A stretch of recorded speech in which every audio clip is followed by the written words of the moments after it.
नमस्कार, मी प्राध्यापक मिलिंद गायकवाड। आपणाला माहीत आहे की नॅशनल टेस्टिंग एजन्सी वर्षातून 2 वेळा JEE मेन ही परीक्षा घेते। एक जानेवारीमध्ये असते आणि दुसरी एप्रिलमध्ये असते।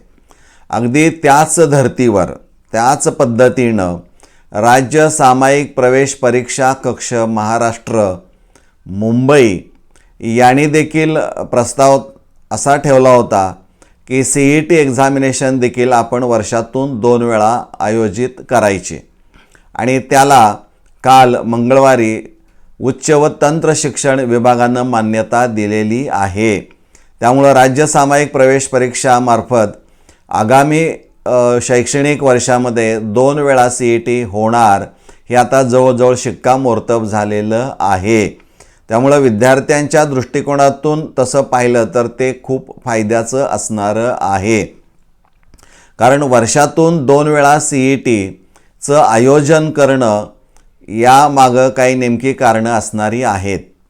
आता यामध्ये जे विद्यार्थी अभियांत्रिकी असेल, औषध निर्माणशास्त्र असेल, कृषी व व्यवस्थापन म्हणजे इथं PCM गट असेल, PCB गट असेल किंवा MBA सारखी परीक्षा असणारी आहे, या विविध कोर्सेसना ज्या विद्यार्थ्यांना प्रवेश घ्यायचा आहे यांच्यासाठी 2 वेळा CET असणार। आता हे जवळजवळ फायनल झालेलं आहे आणि याचं जे वेळापत्रक असणार आहे ते थोड्या दिवसावर त्यांच्या वेबसाईटवर कदाचित ते उपलब्ध होईल। परंतु वर्षामध्ये किंवा वर्षातून 2 वेळा CETचं आयोजन करण्याच्या पाठीमागं नेमकी काय कारणं असणारी आहेत, तर त्यातलं पहिलं एक कारण असं असणार आहे की टू रिड्यूस द प्रेशर।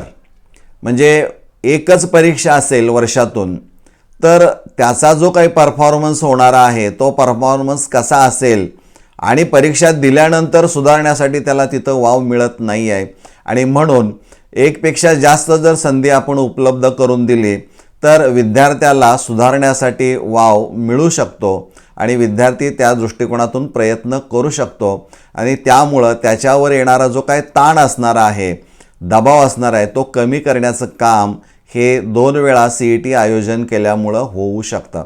हा यातला एक सगळ्यात महत्त्वाचा भाग असणार आहे। दुसरा असणार आहे opportunity to improve the score.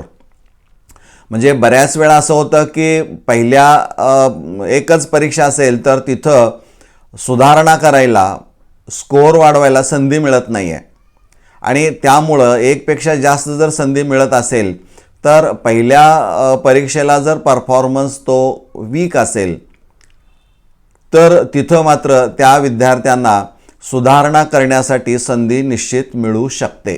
हा एक त्यातला महत्त्वाचा भाग आहे। किंवा बऱ्याच वेळा असं होतं की काही कारणामुळं विद्यार्थ्यांना पहिली परीक्षा म्हणजे परीक्षा असणार आहे ते परीक्षेला फॉर्म भरता येत नाही किंवा परीक्षा देता येत नाही। मग अशा विद्यार्थ्यांना पुढं 1 वर्ष वाट बघायची आणि त्यानंतर मग व्यवसाय कोर्सेसना प्रवेश घ्यायचा, तर हे 1 वर्ष वाट बघायला लावू नये, म्हणजे वेस्टिंग ऑफ इयर, वर्ष वाया जाऊ नये, हाही दृष्टिकोन यामध्ये महत्त्वाचा जपलेला आपल्याला पाहायला मिळतो। त्यामुळं पहिल्या जर सेशनला CETच्या जर परफॉर्मन्स त्याचा पुअर असेल किंवा ती परीक्षाच देता आली नाही तर येणाऱ्या दुसऱ्या सेशनमध्ये तो निश्चित परीक्षा देऊ शकतो आणि त्याचा चांगला परफॉर्मन्स करून चांगला स्कोर देखील तो करू शकतो।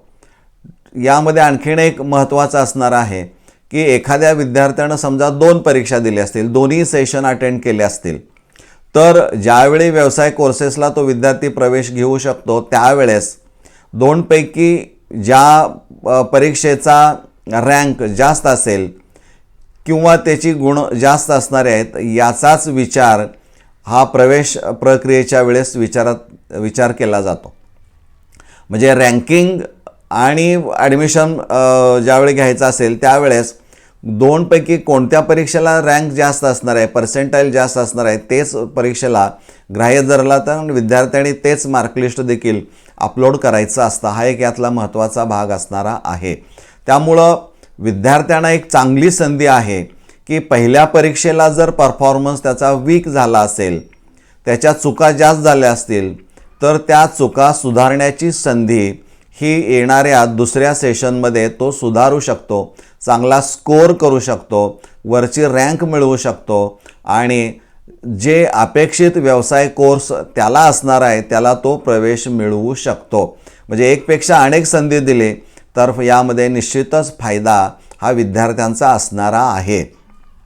इथं फक्त एक अडचण त्याची असू शकते की आर्थिक, कारण यासाठी लागणारी फी जर माफक असेल विद्यार्थ्यांना परवडणारी तर तो दोन्ही परीक्षा देऊ शकतो. आणि शक्यतो असा अनुभव आलेला आहे JEE मेन एक्झामिनेशनमध्ये की सेकंड जो सेशन असणार आहे, म्हणजे पहिला सेशन देऊन दुसरा सेशन ज्या विद्यार्थ्यांनी दिलेला आहे त्या सेकंड सेशनचा परफॉर्मन्स हा जास्त पाहायला मिळतो, जास्त चांगला पाहायला मिळतो आहे.